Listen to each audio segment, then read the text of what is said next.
This is the rescue net that was delivered to the city with a 1954 ladder truck that the city purchased new.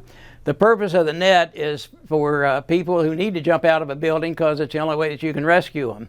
Now there's a limit as to how high they can be. You can't be over about 3 stories high, which is typically about 30 feet, to jump in this net, or you can really get hurt. The net takes at least a dozen or so people to hold.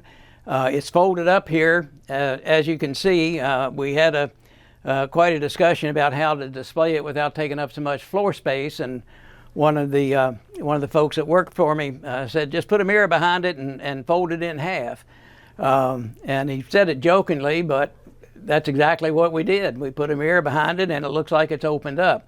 Now this would actually fold one more time into a quarter of what you see, and that's how it was stored on the ladder truck.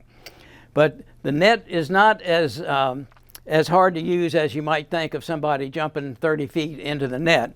The idea is when you jump kind of like in the cannonball position, just like you're jumping into a swimming pool. You aim for the red dot. But the people holding the net would be holding the net in this position, up as high as you could hold it. And just visualize at least a dozen people around this net. Now these handholds that you see on here swivel. You can see they turn. So the idea is you hold the net up like this. When somebody jumps, they jump and again aim for the red circle. When they hit, everybody who's holding the net brings the net down here, and that absorbs the impact. When you bring that net down, it just absorbs the impact of the person hitting the net, and you feel their weight, whether they're 100 pounds or 200 pounds, but it's not like the tremendous impact that you would think you have because of the way that you use it. The net, as you can see, is here in the museum. It never has been used in a rescue. Again, we got the net in 1954. We used to have to jump into the net every year as part of our training from either a second or third story.